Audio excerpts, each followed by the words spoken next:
All right, on this episode of Bouts Talking Bouts, excited to be speaking with an individual who has quite the intriguing heavyweight fight coming up going down on December the 3rd. It's part of One Winter Warriors. We have Kang Ji Won getting out there into the circle against Marcus Buchecha Almeida, and very excited to welcome Marcus back onto the show. How's everything going, man? Pretty quick turnaround between fights. I imagine you're pretty happy about that. Yeah, no, it's good because it was a long wait, but now I'm being really active, so can't complain. Really, really happy about that. Yeah, and I mean, a little bit ago after your debut victory, you'd indicated wanting to get on that 1X card. Obviously, the schedule shifted a little bit, but kind of still got the desired early December turnaround there. Like, when did this fight offer initially kind of get put out to you, though? So can you repeat? Couldn't hear. Oh, I was just saying, like, when the bout offer kind of came your way for this one here. Yeah, the fight's supposed to be for the big card, right? But then the card changed. They won the 10 years anniversary, but I'm glad they kept like the smaller shows, and I got a chance to stay in one of those because I was training so hard already, so I didn't want to wait like 2 or 3 more months to fight. So I'm really happy about that. Yeah, absolutely. And just a great debut effort overall there against Anderson Braddock Silva, getting that north-south choke victory in the first round there towards the end of September. Was that, I guess, as well-rounded and comprehensive of a debut in MMA as you could have hoped for there? Or how would you, I guess, assess the performance? Oh, yeah, it was something that I was training a lot. So, of course, for a jiu-jitsu fighter, if you get the first couldn't like hit there and get the submission. It's something that I train a lot, so it's not really usual on MMA. You see more like real naked chokes, this kind of chokes, but it's something that I train a lot, and it's really on my game. So I think it's something that you guys maybe will see me doing again in the future. Yeah, and I thought even from a striking perspective, you were able to do great stuff from that north-south position. Like, those knees were very reminiscent to me of, like, Mark Coleman, Igor Vovchanchin back in the Pride days there. So what was it like to kind of utilize strikes in a competitive context for the first time?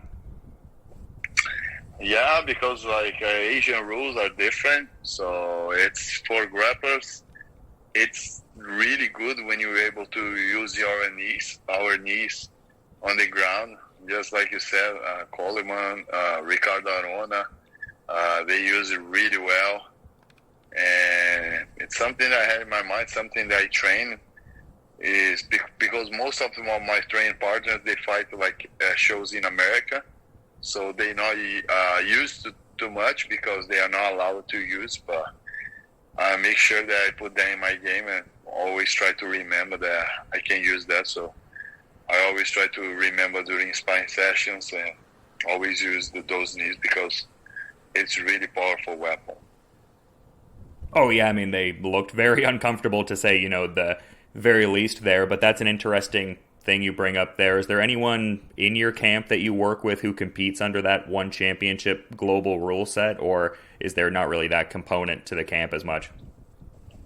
No, man, like I'm the only heavyweight at American Top Team that fight at one. Of course, we have like a couple other guys, but heavyweight, I'm the only one, so I don't have to worry about like fighting like a teammate anytime soon. So that's really good for me. Yeah, absolutely. Definitely don't want to be doing that if you don't have to. But a teammate of yours who always catches my attention, Shoeface, also history with the roommate and everything like that. And just, what a victory that was there, just winning the PFL title, getting the $1 million there for Antonio Carlos Jr. Like, what's the vibe like in the gym right now? I imagine there's like a ton of momentum and everything like that in the gym just with some of these recent big victories and the connection you have with Shoeface. Yeah, I mean, it was really good. Always when you see like a friend winning such a big title, it's something amazing, and I'm glad that I could be part of that and watch my friend winning such a like a huge thing for him, for his career.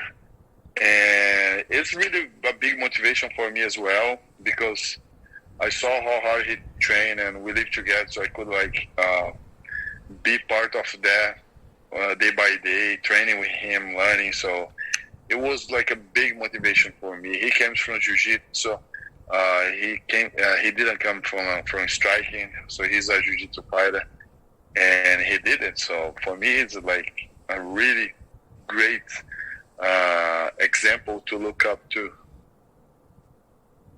Yeah, for sure. And just been able to get and work at some great spaces over the years. Like Evolve Fight Team seems like another group that you've had a level of training with and just shoring up the skills there. And it seemed like Victoria and Christian Lee being on the same card as your MMA debut was sort of a cool kind of component of that night for you. And, you know, Ritu Phogat being part of that kind of fold. She's going to be on the card here. Like, what's the vibe like when you're, I guess, competing on the same event as people you have that, you know, connection with under the Evolve Fight Team umbrella? Is there a certain level of like motivation that gets added onto it, or is there a certain extra something in the mix, as it were? Yeah, just like you said, for me it's such a pleasure, such a honor. Represents such a great teams like Evolve, like you said, and American Top Team. Those teams are supporting me so much, and I'm really happy to carry the flag. And it's always good when we have teammates fighting the same card. It's always something that like a really incentive. So we watch each other. So it's always good when you see our teammates winning. So it's always a good day. Absolutely, man. And I mean, American Top Team was mentioned. Steve Mocco, obviously a great wrestling mind to have in that space, but I was also seeing a picture of you with Marcelo Golm, and you were talking about maybe some of the heavyweight bodies there. Is that like a primary kind of sparring partner leading into this particular fight in terms of heavyweights you're able to work with? Yeah, man, like you said, Steve Mocco is like one of my coaches, my wrestling coach, and I train a lot with him. And Marcelo Gomes is one of my main training partners. Marcos Rogério Pezão, he just had like a huge win in UFC this weekend. Said Soa from Bellator 2, Felipe Lins from UFC, and Vitor Rezende is another heavyweight. So I have a lot of heavyweights to train with me, like good guys, Cleedson too, and Cara de Sapato. So it's always good to have those guys and training with them a lot. It's been a great opportunity for me to learn and evolve and get better every day. Yeah, I mean, great guys you mentioned in there, people who have histories being champions in PFL, currently ranked Bellator heavyweight, so a great room for sure. But I also wanted to get your thoughts on a post I saw on your Instagram a bit ago. You were on the cover of a magazine after the MMA debut and everything like that. Can you talk about how cool that is? Like, it seems like being on covers of jiu-jitsu magazines has been one of those things that you always think is cool and has a compounding sort of enjoyment. But like, what was it like? First cover, new sport. Like, what was the feeling there like? Yeah, man, it was something amazing for me because, like you said, I have been in a lot of different covers because of my jiu-jitsu accomplishments. So even I had the opportunity to see my name on the Guinness Book as the biggest winner of world titles of the sport. So it was such big accomplishments for me. Like, I came out of nowhere from a small city. My family doesn't have any tradition in the sport, and I made it, right? So it was amazing. So then I start a new sport, start from the bottom, right? Because of course I have a big name, but it doesn't really matter because it's a new sport. It doesn't matter who you are when you're getting the cage. It's you, and you have to perform, right? And I had such a good fight, a great debut, and such a good victory. And when I saw the magazine with me in the cover, with the one championship glove in my hand was something like that. I think about it like, wow. I know it's being really hard, but I know it's being worth it because I know I can have like a great future ahead of me in this sport, and I'm doing everything for that. I'm working a lot, and when you see those things, when you see those results, and when I saw the picture, I had no doubt that was a good choice for me, and I can't wait for the future ahead. Yeah, and you mentioned something on a mentality level there that I thought was interesting, just talking about how, it's a new sport, like you just get into it with a clean slate sort of thing. But was there any point in the preparations leading into this whereby there was any kind of level of, I guess, compounded pressure, like maybe expectations coming in from BJJ into MMA, or have you always had that mentality where it's like, oh, it's a new sport, get out there and shore up some skills? Yeah, no, at the end of the day, you're always gonna have have pressure over myself because I wanna perform, I wanna do good, and it's a lot of. I knew I was carrying the jiu-jitsu community behind me, so in the back of my head, I felt like a couple, like a little bit of pressure. But at the other hand, I was talking to myself like, you know what, it's a new sport. I'm doing something that I didn't have to do this because I did so much in jiu-jitsu. Like most of the people that I know would like not even get so far in jiu-jitsu because they would be scared to lose. But I'm not one of those. I think we are here in life to live, right? Not to exist. So I make sure that I live my life and I put myself in risk, and always I like new challenges, and MMA for me is one of those new challenges, and I want to do good, and I want to make sure that I'm living, right? Not just existing and hide myself behind my titles. I don't want to be one of those persons. Yeah, no doubt. It's really a cool journey to follow along with in the early stages, just being in MMA. But you kind of mentioned the, Guinness record a bit earlier there, and, Roger Gracie, the individual who had the record prior. I've never really asked you this before, but kind of thought to ask just, you have the level of, connectivity with Roger there. He's also held world championship gold within the one circle. Have you ever had any, I guess, insights, like either training wise or any level of dialogue with Roger Gracie about, the one championship journey and just MMA in general, or not so much? Yeah, every time when I see him, we talk a lot about it, and I don't remember when was the last time that we saw each other. But I remember I was talking that I signed with one, and he said was like a really the best choice that I ever made because the event is amazing. He said like so much good things about the event, about Shatri himself, and so it was good to hear his thoughts on the event and before right after I signed. So it was good, and he like told me that I would do good with my jiu-jitsu there, and it was kind of like things like that. So it was pretty cool to hear from him that because he is a world champion too. He's such a legend in the sport, and he, like you said, he fought on one championship and he got a belt there. So it was great.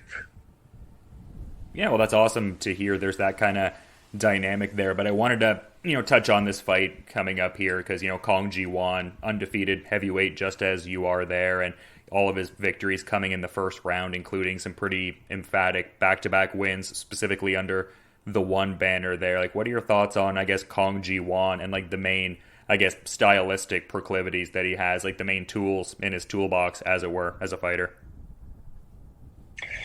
Yeah, just like you said, he's such a tough guy and undefeated, and he had like huge wins lately in his last fight. So I know it's not gonna be a easy fight, not an easy challenge, and I said I had like a couple of fights to do before, but all the opponents got hurt, got injury, and somehow they drop out of the fight. And he was one of the guys that is in the division, want to fight because it's been a while since his last fight. I think was in August, right? So he's hungry, and me too, and we both wanna get like our wins. So sooner or later, we would fight each other. So it is what it is. The division, there is no easy fights, just like tough fights, and I knew it would be like that because now I think one of the division with like biggest names in one championship is the heavyweight division. So it's stacked with the huge names, and I'm just happy to be part of that, to be one of those big names, and I want to make sure that I do good. So I'm doing everything I can to go there, perform, and get like victory. Yeah, for sure. And you had mentioned that the bout with Kong was canceled at a prior point there. Like, was there a level of like game planning you'd been doing on him as an opponent already back then, or was it not on the table long enough for you to get into like a tape study kind of component for it? No, yeah, for sure. I was because I signed the agreement with him, and I was training a couple of weeks to fight him. So he's a softball, right? A striker. So my training was, of course, I was training for him for a long time, and then he got hurt. I got the message that he wouldn't fight. So then I got to like. I didn't really knew who I was fighting, so it was hard for like a while because you train for a softball, then they change for another guy. But in the end of the day, I said, you know what, I'm gonna train about myself. I'm gonna train to get better, to evolve, and so I'm gonna forget my opponent. And I just kept training and getting better every day, and that's what I did. That's what I did since then. Yeah, no doubt. I mean, just putting in that steady work for sure. But an interesting matchup because a lot of the individuals that cover one championship on a media end of things, I think, were perhaps thinking Kang Ji Won could even be in that title shot conversation just because of the nature of the victories that he's gotten. I mean, if you get a victory here, like, do you see yourself really putting yourself into that title picture situation? I mean, some people listening to this interview might think I'm kind of ridiculous for even saying that just because that would put you at 2-0 within MMA, but do you think there's like almost title eliminator kind of attachments to this fight, possibly? No, actually, everybody asked me that, but because, like you said, he's a name that was about to go to fight for the title, and if, of course, let's say if I get a win over him, would be like a lot of people would look at me with different eyes, but being honest, I don't think about that. My only worry right now, my only concern is him. It's him. So my only focus is to fight him and to do my best there. So I don't like to think too much about the future. So I'm just thinking about him right now, just about tomorrow, not the days ahead. Yeah, for sure. You got to focus on the task at hand. Definitely a stiff test for sure. But I thought to kind of ask this question just in the context of the title picture. Arjan Buller presently being the champion. He's got a history of training at AKA. I mean, years ago you trained at AKA. I mean, like DC for the final Stipe camp there. Have you ever had any past training interactions at all with Arjan Buller at AKA or not so much? No, when I was there, I never met him. Yeah, we weren't there in the same time, so I don't really know him. No, fair enough. Yeah, a lot of people coming through that big camp and whatnot. So yeah, probably just they're at different times, like you said. But the team you're predominantly with now, American Top Team, very much featured in a big way on AEW TV. They were on pay-per-view recently. They are doing some pro wrestling stuff. Dan Lambert getting in on all of that. What are your thoughts on American Top Team being so featured on AEW and kind of getting into the pro wrestling recently? Yeah, man, it's amazing. I saw like all the guys having a lot of fun doing that, especially Junior dos Santos. He's like such a big name in the sport in MMA, and he was having like a lot of fun. So it's good, to see my teammates, my friends doing that, having fun. So why not? Maybe in the future to be part of that too. So who knows? Yeah, that was going to be my follow-up question, if you could see yourself getting involved in some pro wrestling and if you'd be interested in kind of doing that there. I mean, you could have Dan Lambert as your manager and cutting all the promos and stuff like that, and you just go out there. So that would have some level of interest maybe in the future? Yeah, why not? But first, I have to to go to get in this level. I need to perform first in MMA. That's I think is the welcoming invitation, right? So if I don't do good in my sport, I think it makes no sense to get invitation to do this. So I have to worry about this first, because those things can be like future things that gonna come with the victories along the way. Oh yeah, for sure. I'm definitely, stoked about seeing you in the one championship picture. A lot of compelling heavyweight matchups that could be made, and this one is very much at the top of my list. A very compelling fight, two undefeated heavyweights, like I was saying earlier in the conversation. So yeah, very much stoked for that, and glad I could get some insights from you ahead of this fight here. But just being mindful of the rest of what I presume is a busy schedule for you, man. Is there anything maybe you'd like to add, kind of as a parting thought as we're wrapping up here, Marcus?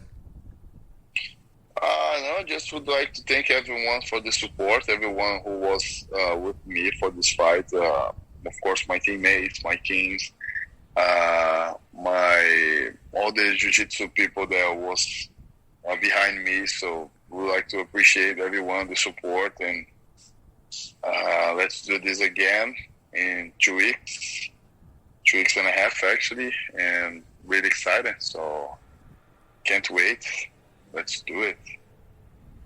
Yeah, I think the excitement is shared by pretty much everybody in the One Championship community, and that show can be checked out on December 3rd. One Winter Warriors. We've got Kang Ji Won and Buchecha getting out there into the circle. And yeah, just to reiterate, really appreciate you coming on the show again, man. Always fun talking to you there. And yeah, looking forward to checking out the fight. You have a good rest of your night, man. Thank you very much. Really appreciate it. Always good talk to you, bro.